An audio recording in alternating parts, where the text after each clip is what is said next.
going on, Brian? How are you? What's going on, man? What's going on? Good. Nothing. How's fight week going so far for you? It's going great, man. It's going amazing. Yeah. Talk to me about this matchup. We talked to Yair a little while ago. He kind of detailed how you guys were kind of friendly before you got matched up, and it was not something he necessarily wanted, but it was the fight that needed to happen. So did you feel the same way? Was this a fight, an opponent you really respect? Yeah, 100%. This is something that if you really pay attention to what's been going on in the division, it does make sense for us to fight. You know, I lost to Volkanovski, and he just lost to Holloway, and he is ranked number 3, and I'm ranked number 2. So we both coming off a loss, and we're about to basically fight each other to climb the ladder again, basically. What's your mindset been since the Volkanovski fight? I mean, it seemed like a lot of people gave you a lot of street credit and props for that performance. Despite the loss, you showed toughness. Do you take any sort of comfort in that, or is it just like, I got to get better because I didn't win? I mean, I already been having that street credit. But I lost you when you said I got street credit. What was the question? No, I just was saying, do you feel like there was anything you gained, even though it was a loss, do you feel like you gained more respect or anything from people? Is that something that means anything to you? Every single fight for me, win or lose, right? I look at holes in my game. I go, man, if I got caught with this, or I should have did this, and I got good people around me that are brutally honest. Like, yo, you fucking sucked. Like, the fuck was that? I'm like, oh shit, okay. So, every single fight, I learn more about myself, and I think that's the beauty of this sport, that it's never ending. It doesn't stop. So, from the last fight, there's definitely a lot of room for improvement on things that I had to do, on things I had to work on. Refighting again in front of a crowd was new. So there's a lot of news again, and we literally for the last, I don't know how long, it's been 8-9 months, we've been trying to patch up the holes and then keep moving forward. From a technical standpoint, what do you feel like your biggest focus has been? I know you said feeling comfortable with the crowd and the moment and everything, but from the technique side, was there things that you saw in that Volkanovski fight that you were like, man, yeah, for sure, man. I sat there and I looked at that tape over and over again. I go, how the fuck did this man get out that choke? I was on top celebrating. I'll be honest with you. I was in there and I had him in that guillotine, and I was just like, I'm about to be a world champ. Like, I swear, I was just waiting for the tap, and it never came. And he got out, and I was like, shit. Well, this is a tough motherfucker. And then it was like, oh, he's on top now. I was like, okay, he's pissed. And then I was like, another triangle. I was like, T-City, my T-City. And then he escaped. I go, fuck me, right? And then I was like, damn, bro, this is not my fucking night, or what's going on? And then after all that, we go back, and me and Henry sit down, and we talk, and we look at all the film.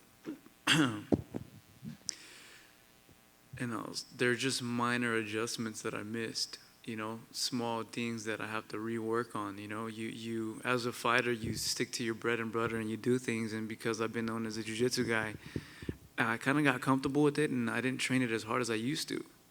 It's like, well, I got that in the bag. Let me work on these other things that I'm not so good at. Let me work on my striking. Let me work on other things. And then when it came down to the situation where your bread and butter is going to get you this fight, I forgot minimal minor details, and it was a reality check for me. It was like, yo, don't forget where you come from and what brought you over here. Do you think that that's kind of going to be your mindset going forward? Like, should we expect to see you kind of go back to those roots more, where you really succeeded on the ground? 100%. I would love, obviously this guy's a phenomenal striker. I would love if the fight somehow ended up on the ground, or if I can take him down. He's wiry as well, though, I got both things in the bag as well, where we can, you see me banging out with the best of the best. I keep trying to get better at it, but I do want to mix in more of my trainings and the things that I know I can do in the octagon. And it's something that's always happening to me. I go in there and I train and I spar and I train with high-level guys, and they're like, bro, where is this Brian at when he's fighting? And it's just like, fuck, man, I don't know. Like, I don't want to say I have like stage fright, but just certain things don't pop off, and maybe I have to learn to just let go and be free in there, and something hopefully that I plan to do and always get every single time I fight. Last one for me. What did you make of Yair's last performance against Max? Were you pretty, despite a loss, do you feel like that there was... He did great. He did great. Phenomenal. Like, he did an amazing job. I think he lost the exchanges when it came to maybe like the takedowns and the grappling and stuff like that. But on the stand-up, he looked great. He was, in my opinion, I think he was winning some of the exchanges just due to the leg kicks, you know? Hey, Brian. When it comes to that Alex fight, you know, obviously you were so close to winning. Is that more frustrating because you know how close you were, or is it something you can go to a rematch and think, well, I nearly had him, this time I can get him? Is it more confidence building or more frustrating? One more time, please. So you had him in that choke and you nearly finished him. Is it more frustrating knowing how close you were to winning the fight, or is it something that gives you confidence going into a rematch, knowing you can win if you make those small adjustments? It's both. It's both, because I'd be lying to you if I didn't, for the last couple months, and every fan reminding you, like, yo, you almost became a champ. I was like, thanks, you fucking dick. You know, like, you don't think I sit there and I think about it? Trust me, I know. I gotta live with my fucking self. Yeah. And then there's a part of like, bro, stop being a bitch, you know? Like, go in there and make the adjustments and make sure you're undeniable the way he's doing right now. I gotta take a page off his book. He's making sure that he's undeniably the best that there is. I need to become that. If I want to become a champ, I need to steal a page off that man's book, which is when he comes to that mentality, you have to be undeniable. Yeah. And that's what I'm doing. I'm doing my best to grind, to work as hard as I can to make sure that I'm undeniable. I remember when Dominic Reyes fought John Jones and the decision was kind of funky. He said that he found it really hard to get motivated after that because he felt like he had nearly won and it was like, you know, he couldn't get up. Is that something you struggled with for this one, or were you the opposite? Were you like, I was so close, I better get back there again? Which one's you? I mean, I didn't know. One, the fact that us fighting again didn't cross my mind. I was like, well, fuck, I gotta climb. I got knocked down the ladder. I gotta see what I have to do to climb back up, right? And motivation for me is something that comes pretty fast, actually. I know where I came from. I pull motivation from different resources in my life, and motivation is never a factor when it comes to my life. You know, if anything, it's staying disciplined, staying consistent, going when you don't feel like going. And something that I did learn from my first defeat was I thrive when I put myself in arts and worlds that I'm not good at. Like when I go to the gym and if it's me and you start beating my ass, I'm like, fuck yeah. Like, this is what I need. I need this. I need to lose here because that means I suck here. And then I use you as a way of understanding my skill set there. Because in the beginning, you're let's say these guys take me down, whether it's wrestling or whether it's Muay Thai, and these guys just beat me up for 5 rounds straight, where it doesn't seem like it would be fun, but I'm thrilled. And then later on, it's like, well, you only beat me up for 3, you only beat me up for 2, and now it's a tie. Oh shit, now I'm coming up. Like, give me the next one. I'm actually learning this. I'm having fun with this. And by the time you know it, you're in shape. You look good. You feel good. And you're like, holy shit, I got better. It just happens, you know, through doing it. And I feel like you have to have fun in the journey. And me personally, I have fun when I go to places and I lose. And I'm the white belt again. And then it's like my goal is like to become that black belt. Last one from me. I think when people look at this division, for me at least, the top 3 names are always Alex, Max, and you, right? Those are the 3 that seem to be at the top all the time. When you look at Max and Alex's last fight, do you think that was just Alex getting so good he could outclass Max, or do you think Max is maybe declining? How did you look at that fight and evaluate it? That one is it's a tough one to call. You know what I'm saying? It's a tough one to call. I do feel like us as human beings and as fighters, we have good days and bad days, right? There's days where you're on fire, and there's days where you're on not. You know, and that's what it is. You have a bad day at work right now. You just have to ask a couple questions whether, you know, you got dumped right now or something, and you just gotta suck it up. I gotta get fucking hit in the face, and I have to, you know, do to my game plan, do everything. And this is something I've always said, that, you know, we're human beings at the end of the day, and I don't know, you know, because only people who do know that is Max himself, whether he knows he had a good day or bad day, and Volkanovski as well, you know. But my credit right now is to Volkanovski, because he did break his hand during that fight. He kept going. He looked phenomenal, and he got the job done. You know, he set the trilogy out, and he shut him out 3-0, and you know, all credit to that man. He's doing great. Brian, Yair told us that he's been told a win would mean a title shot for him. Has there been any indication to you what a win would mean for you? I haven't personally had anyone come up to me and tell me, hey, you're going to win and you're going to get another title fight. But looking at how it's looking, it makes sense. And somehow in my career, I'm always in these situations. And to me, it's like, fuck it, let's go, you know? I lost to Max, and then I came back, fought Zombie, and he was on a tear. And they're like, yo, this fight gets a title. And I was like, all right, cool. I was just trying to fight again, but all right, let's go. And then same thing, you know, I lose another fight, another title fight against, you know, I said my both losses come from the champs at the prime in their time, if you really pay attention to it. So I'm not too far away from there, and I know there's different things I'm changing in my life to make sure that I'm right there with them. So when it comes to this fight, if whoever wins does get a title shot, then that's what that is, you know. And I look at it as I'm so far the man who's put the champ in the most trouble. I'm not saying I beat him or nothing, right? But where he's had the most difficulty, or someone who's dangerous to face him, is me. And the world saw that, and he knows that, and we'll see what happens. I have one man to focus on this weekend. So last thing I want to do is start speaking about the future and start, you know, counting all my eggs before they hatch.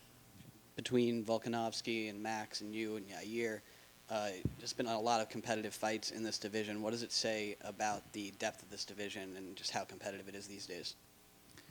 Bro, it's insane. I feel like this is the most stacked the featherweight division has been in its entire life.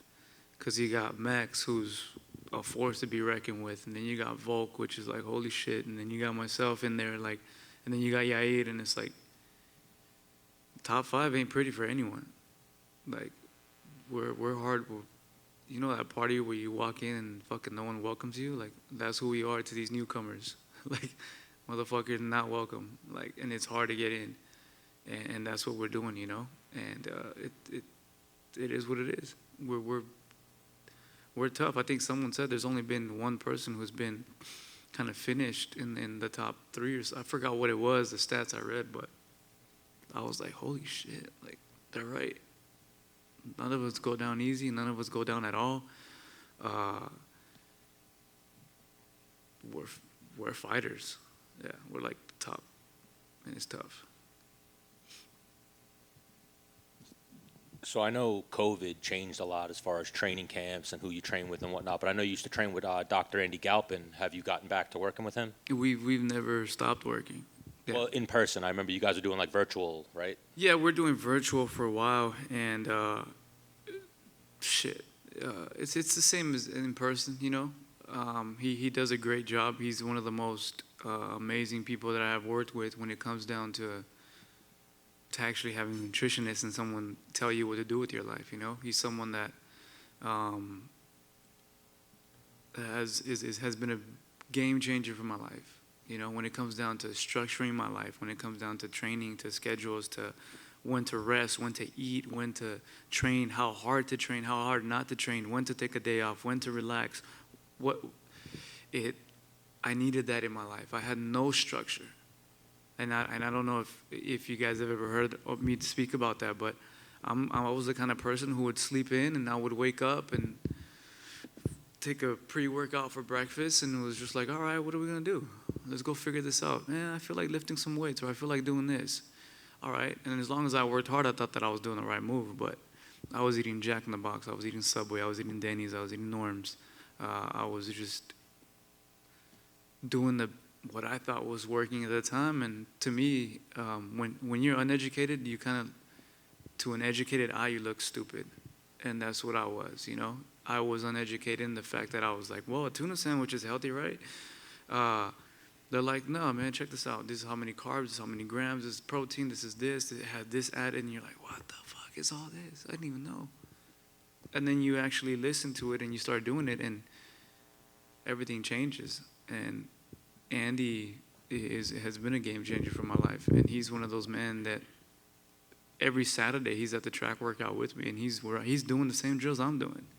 He's behind me. Like, I'm like, fuck, I can't shake this motherfucker. Like, I'm in shape, and he's like, I'm right behind you. I'm right. He's talking shit, but motivation-wise, right? But he's an amazing human being.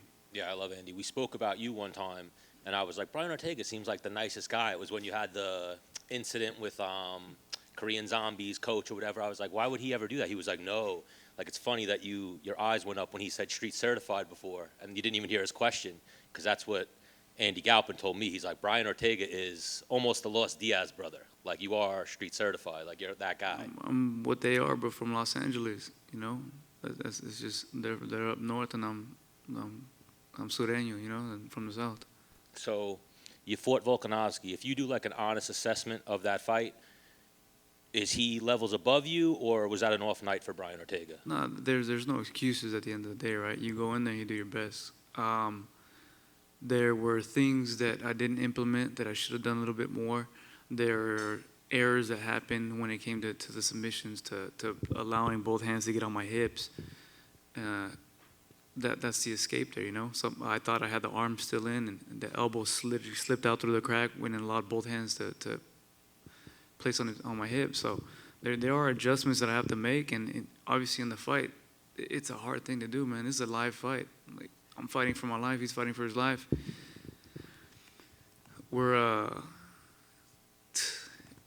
It's a game of inches.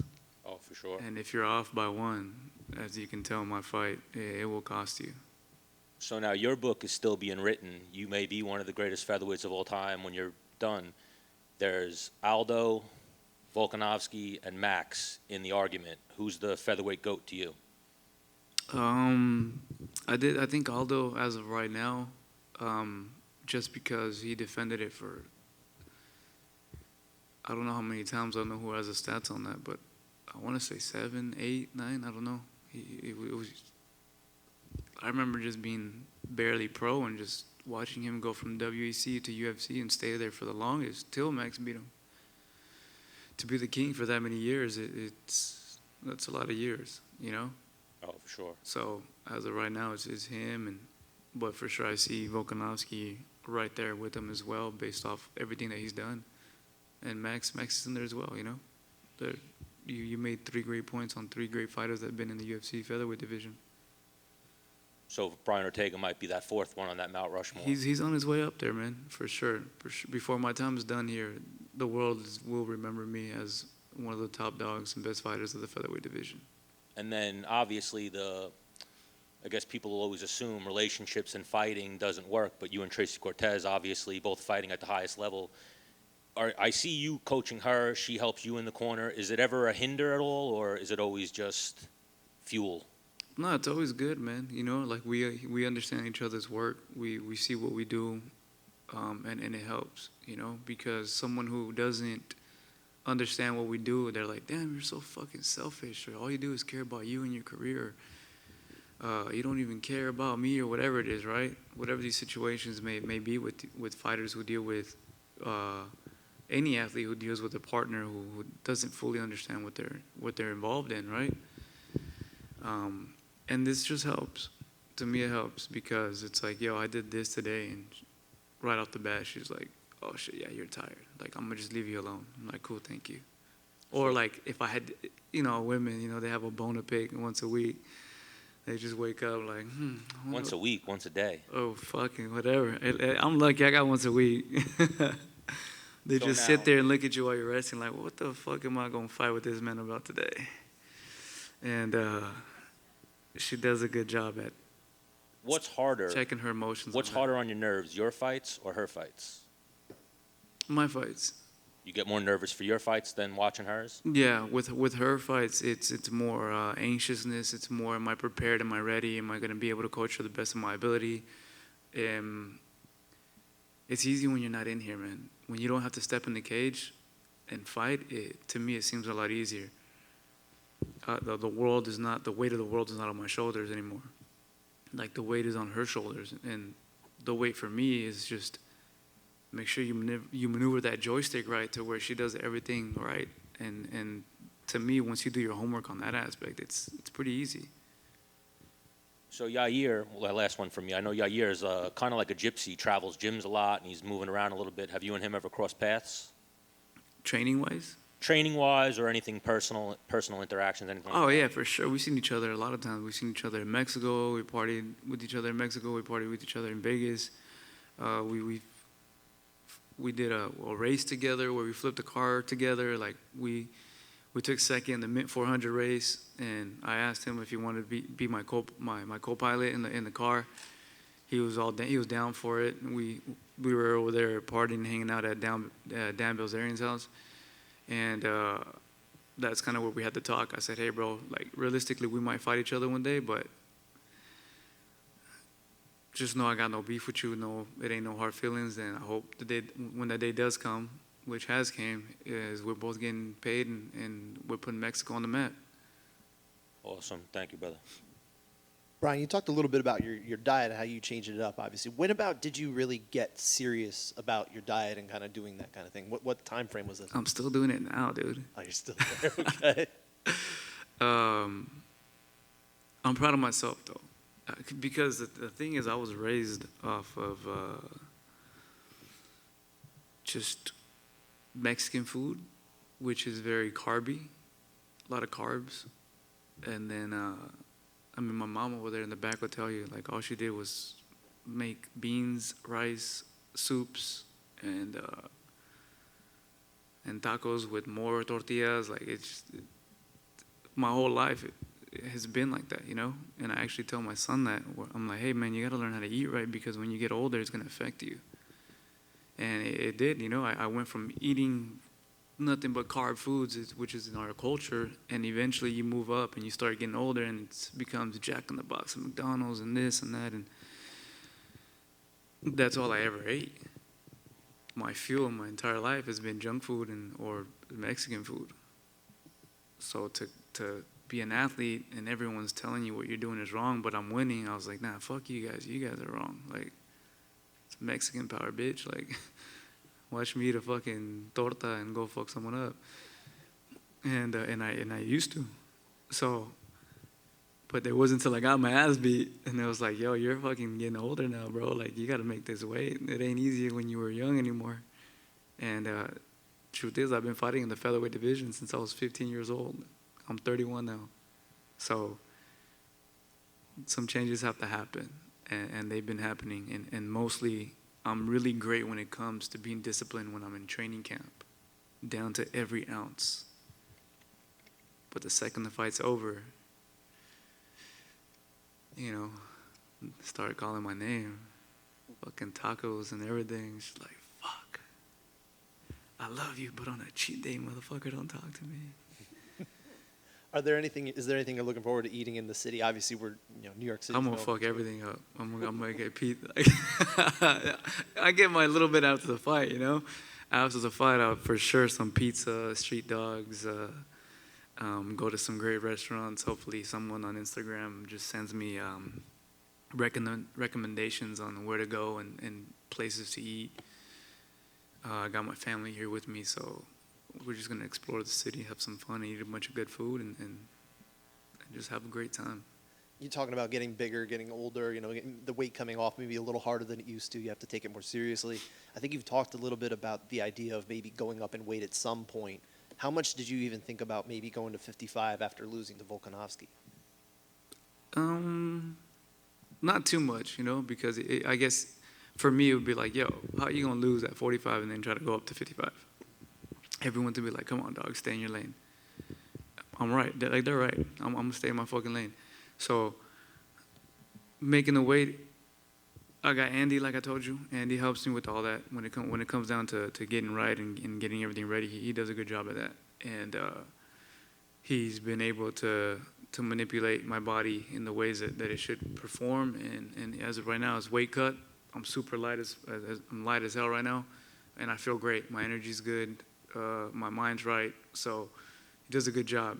But eventually, I do want to go up there and fight at 55. You know, and maybe, who knows? You know, I just might have to just shut everyone up and just go up there, and who cares what they say. But in the future, I will be at 55. Thank you, Brian. Hey, Brian. Right here. What at? How would you see this? There's some talks of Volkanovski trying to move up. How do you see all of that? And my question was like, would you ever think about moving up? You just answered that. How do you think a fight between you and Charles Oliveira go? It would be a great fight. He's a tough motherfucker, man. That guy's on a roll right now. I'm so happy for him because his story is motivating, you know, to come from those losing and seeming. And it almost seems like the world is like, it almost seemed like he was going down, right? Like everyone forgot about him. Like, and as a fighter, like fighter to fighter, right? You start maybe thinking, oh fuck, is my career coming to an end here, or am I not the same anymore? And this guy moves up a whole nother weight class and just dominates 10 fights in a row, wins the belt, defends it once, twice already. Like, that shit's motivational, you know? And to share the octagon with anyone on that skill level, for me, would be an honor. You know, I've talked about it, people, and I think people took it disrespectfully, but as a fighter and as a competitor, I want to test myself against the best. I didn't come in this sport to fight weaklings. I didn't come in here to fight easy fights or, hey, you're going to beat that guy, so, you know, it's a good, like, fuck that. My entire career, I've never had one easy fight. And you could look up my resume, you know, from when I came in, right off the bat, they threw me with the guy who Thiago Tavares fought 15 times in UFC. I had probably 7 pro fights in general. And I proved myself, you know. And when I fought all these guys that were on winning streaks, I fought Diego Brandão when he was on a winning streak, Clay Guida when he was on a 3-4-5 winning streak. Everyone that I fought were at their peak, at their best, you know. Never one easy fight till this day. I think this is the first time in my career where both of us are on a losing streak, but we're still at the top. Or we lost once, you know. So yeah, I would love to. I'd love to move up there. Cool. Thank you guys.